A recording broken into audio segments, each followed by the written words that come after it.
What's going on? Welcome to Unlocking Your Inner Strength. In these episodes, I share with you insights and inspirations that have come to me on my path in life, and hopefully they can be a welcome hand of guidance as you move along your journey. I teach because I'm passionate about my message. I teach because it helps me to learn more deeply. Thanks for sharing a few minutes of your time with me for this week's episode, and without further ado, here is this week's show.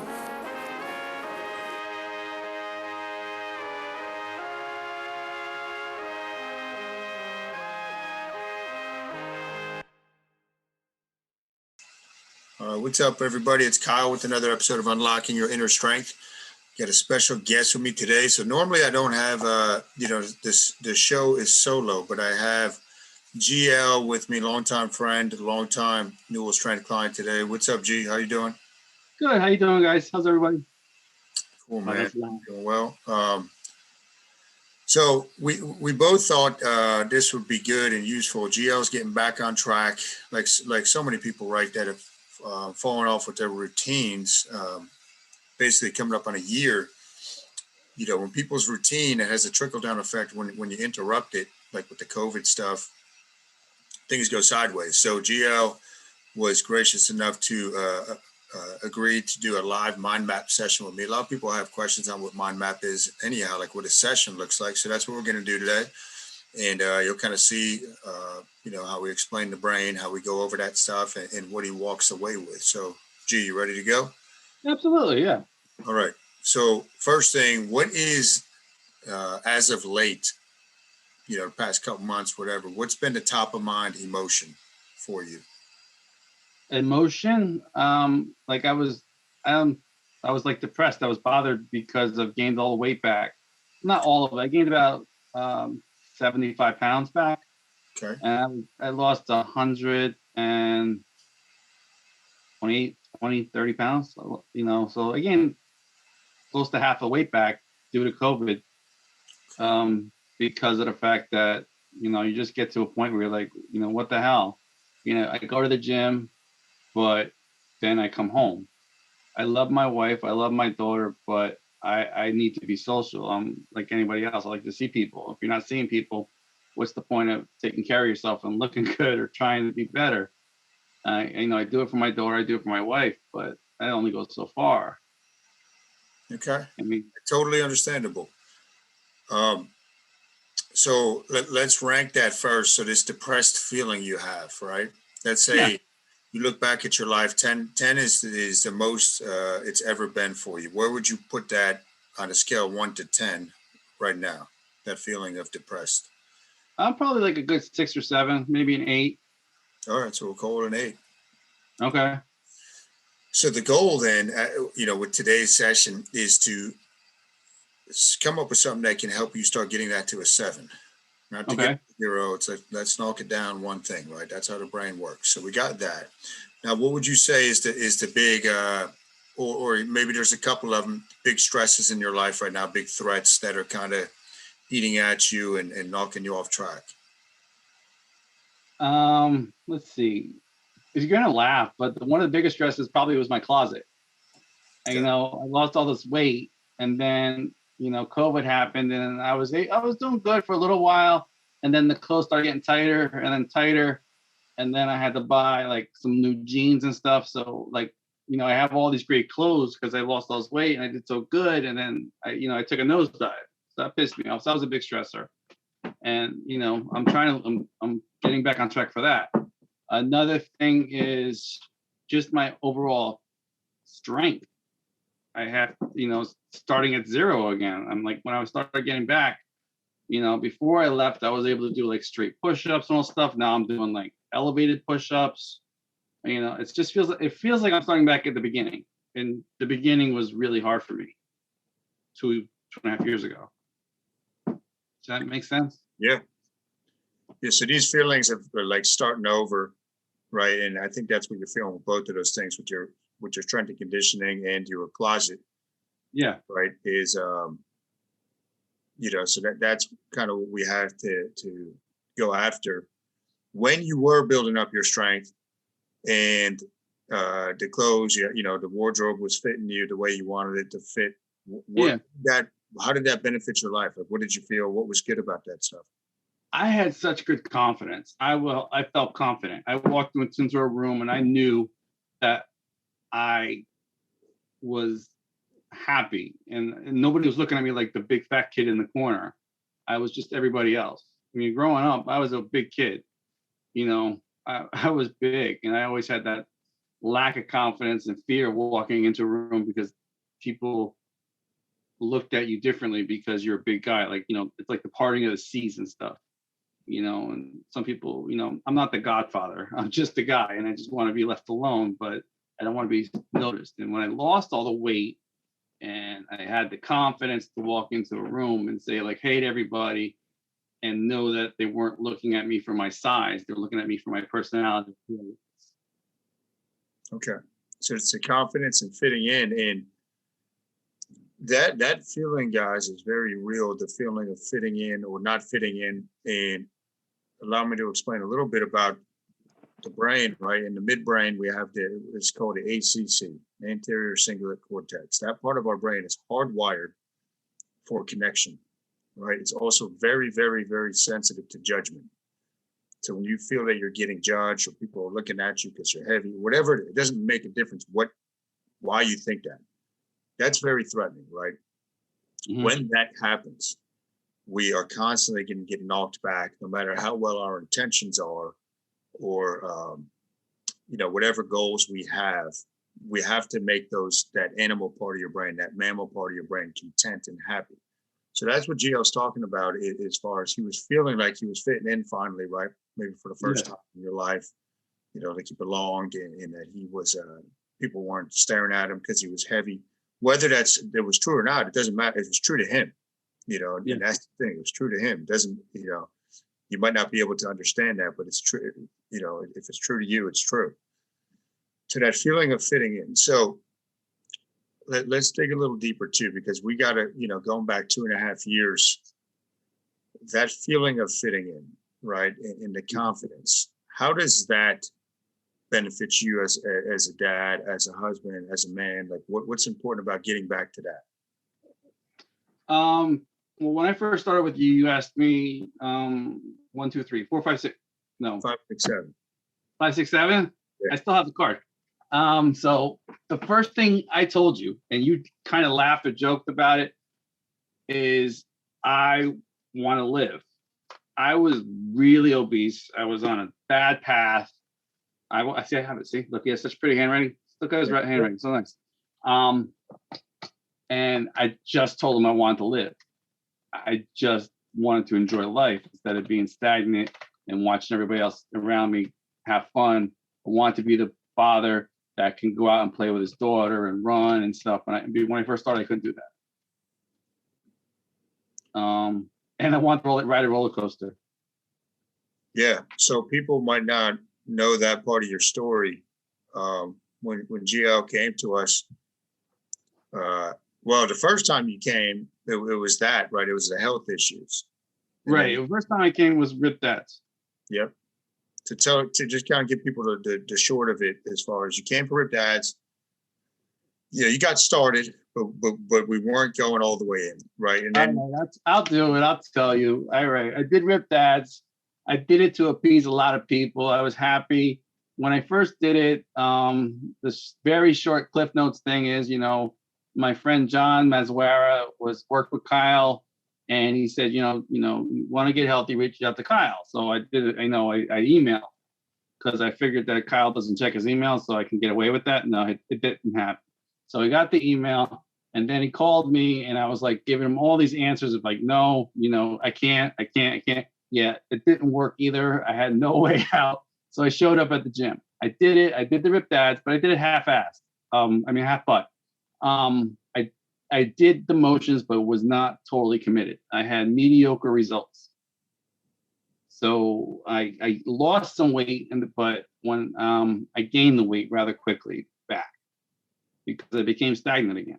Is that what you're looking at? Is that what that was the first time I met Kyle? That was the first time, yeah. And then you went your own way. And we stayed friends.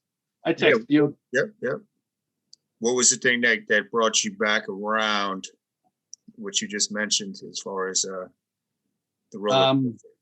I got kicked off a roller coaster. I got kicked off a roller coaster in Disney World. I was with my daughter. I was so excited. It was 7 Door Mine Train.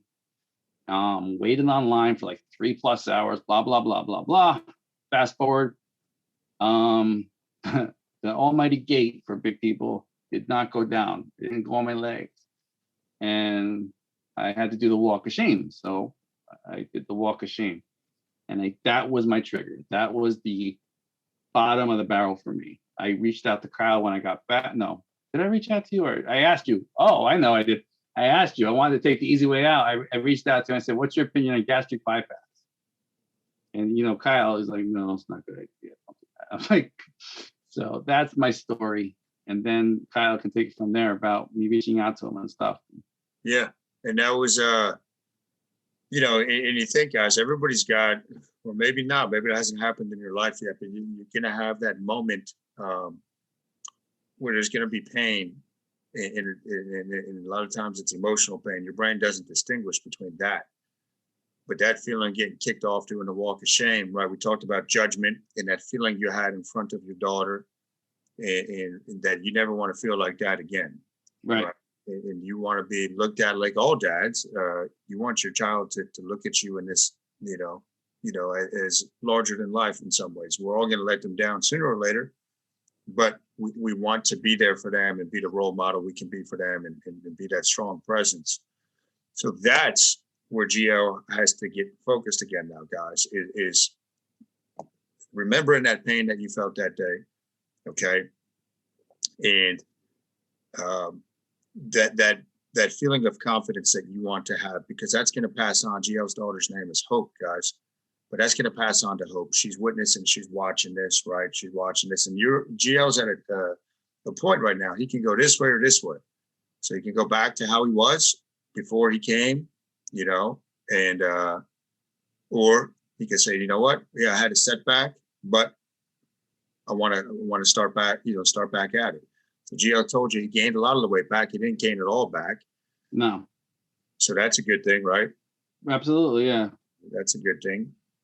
Yeah, but there's an easy path or a hard path, and somebody told me nothing is as good as skinny feels. You hear all these things, but you just have to trigger it in your own mind.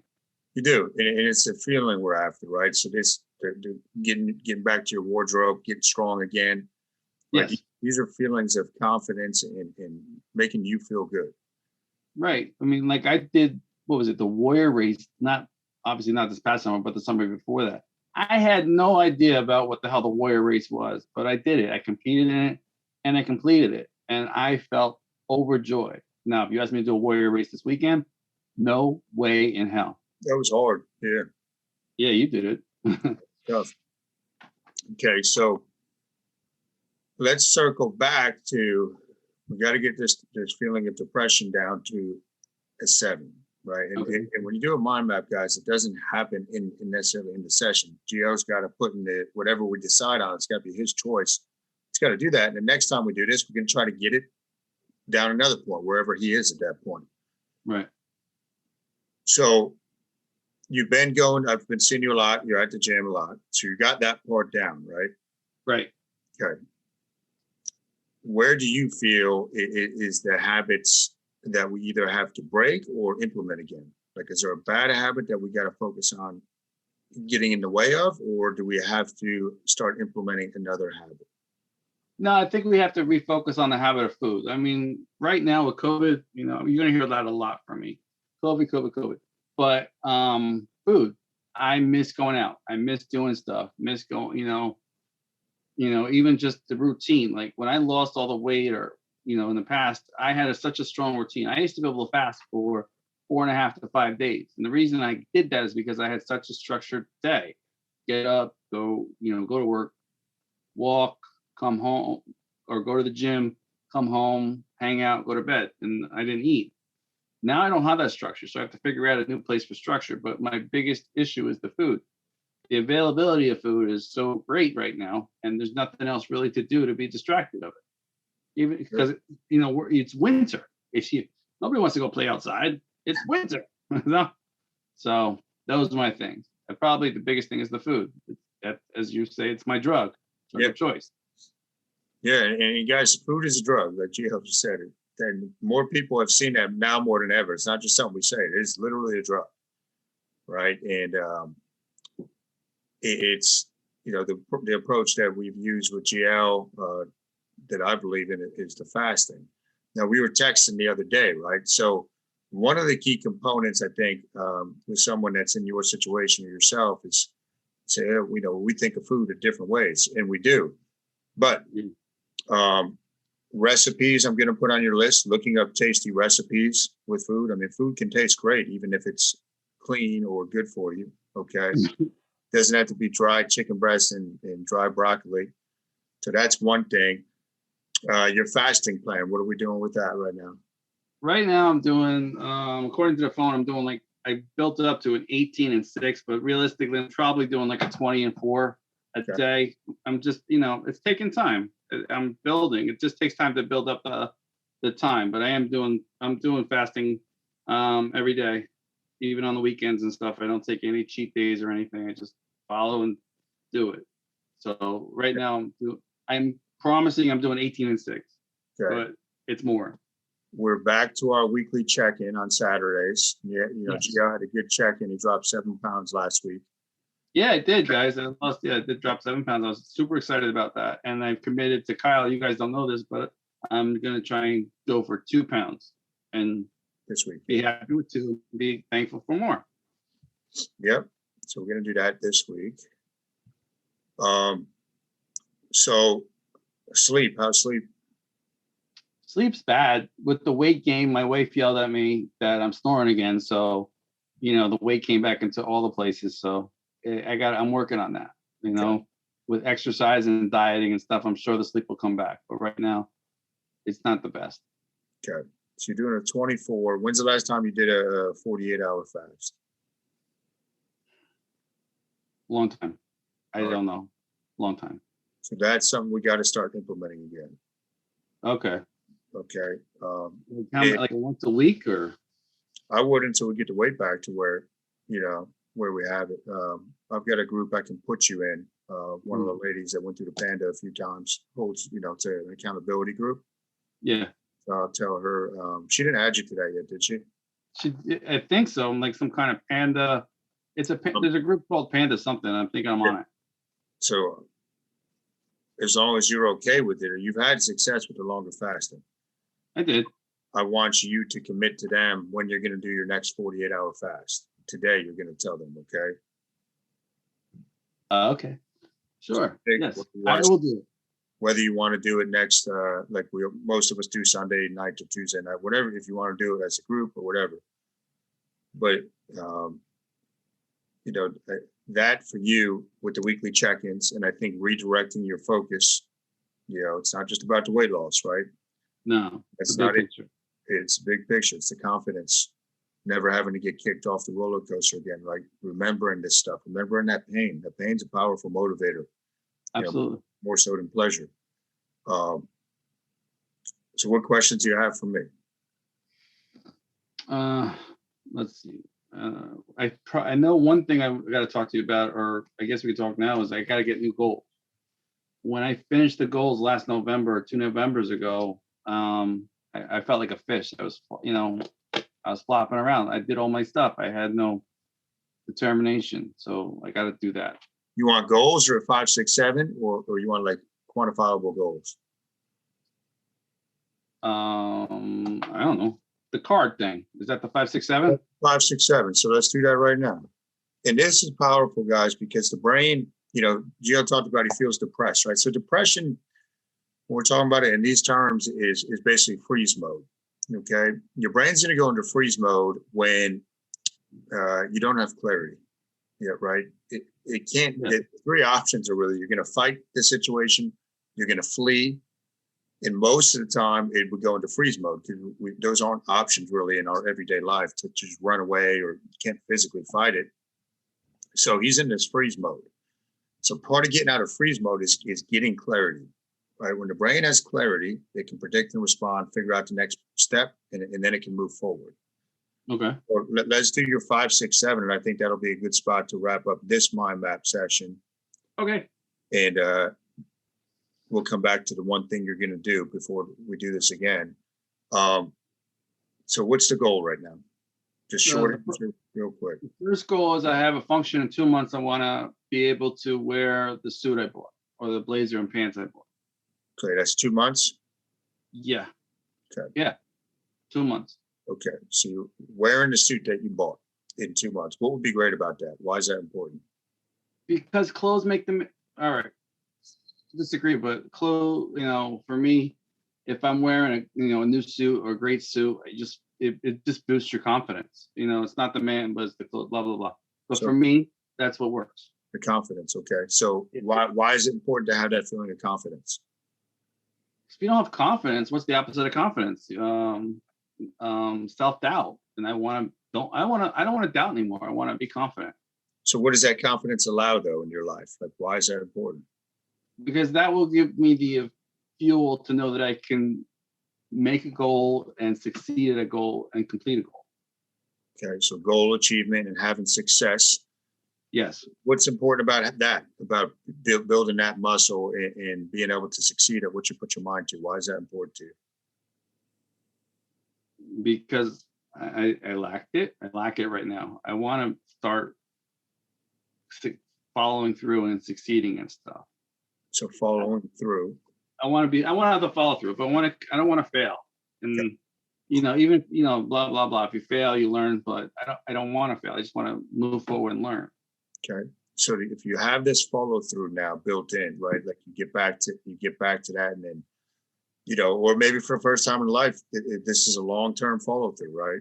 Yes. What would be great about that? Like, and think out into the future as far as you want. Why is follow through, this ability to follow through, why is that important to Gio? Because I'd be setting an example for my daughter. Everything. You guys don't know this, but Kyle knows this. Everything I do is for my wife and my daughter. I set these goals mainly for my daughter to show her that if you do goals and set up you set up a challenge and you follow through and you complete it, you'll have the feeling of success and know that you can do it and build up the confidence to take on bigger challenges. Yeah, it's right on, man. So setting the example for hope, right? Yeah. And what do you hope comes out of that? Like you being the example, what's important about that? I want Hope to see that I'm succeeding at weight loss because I'm worried about my daughter, honestly. She's getting, in the years that I don't know how to say it. She's getting heavy in blunt terms. And I'm getting worried about her. And I want to show her that if I can do it, she can do it. Yeah. And I wanted to do it together. When I first met Kyle, second time, that doesn't sound right, but it's true. When I first met Kyle the second time, one of my goals was to set up a program with Kyle after I succeeded at mine to work with kids that are, let's say, larger than life in weight. I don't know, heavy kids, to put it blunt. Yeah. But as you remember that, but that was my goal. Okay. So getting setting the road for Hope to have a better future, right? Yes. And if you provide that for Hope because she sees Daddy and what Dad has done, what would be great then? Like, what's important about giving her this chance at a better future for herself physically? It would give me I guess I would get the satisfaction of knowing that I helped her succeed in life. And get that. Every father has it, or mother, I don't care. You're always looking for that one, like, smile of like, thank you, Dad, or something like that. It's like the look you get from it's the look you get from your child, knowing that they get what you're talking about and they're thankful that you put the time and effort into. Yeah. That makes sense. Yeah. Well, I get what you're saying, man. And it's so setting the example for her, giving her a better future and her succeeding in life. And I want you to visualize when you're starting to, I would make this a daily practice, but maybe we'll work on this next time, but visualize Hope on her wedding day. Yeah. Okay. What do you want for her on her wedding day? I'm not talking about who she's going to marry. I'm talking about how beautiful she feels. Does she fit in the dress she wants to fit in? Does she feel confident? Right. Yeah. That's really what you're talking about, man. Yeah. Well, and also for me to be there for that, because Yeah, being there for it and all that, man. But that's a phrase I want you to have in your head: Hope's wedding day. Okay. Seems like it's a long way off, but you know how that goes. Yeah, blink of an eye, it's done. You're bridging that gap one step at a time right now. So that's your 5, 6, 7. Okay, and I'm going to remind you about Hope on her wedding day because we'll know what that means. Right. Get down to a 7. Okay, that's the goal. And the one thing, and usually I give the option, but we've been working together a long time, and I think I know what you need. You're going to commit to the Panda group when you're going to do your next 48-hour fast. Okay. Okay, you're going to do that today. I see the messages because she has me in the group, so I'm going to know if you did it. What happened? I'm in that group, so I'll see it. I'll see if you did it or not. All right. All right. And just tell them whatever you got to tell them, man. That's a good group. It's a lot of people that have had success and they're very supportive. Okay. All right. Sound good? That sounds really good. Awesome, man. Thank you for doing this. I know it's not easy to put yourself out there like this. And we'll definitely do this again because I think this is useful for you, and the public, kind of holding you accountable and for other people. All right. So thank you again, GL. Let me just bring this to a stop. You wrote for today's episode. I appreciate you and your time, truly. I'm humbled and honored if you made it to the end of this episode. Don't forget, you can go to kylenewell.com for your free ebook written by yours truly on getting started with fasting, infused with 5 mind map principles never before seen. This is something I have not given out to anybody else. That'll help you see the light when it comes to your fasting journey and creating better health, both physically and internally. Remember, it's all about the mind, body, and spirit. Until next week, peace.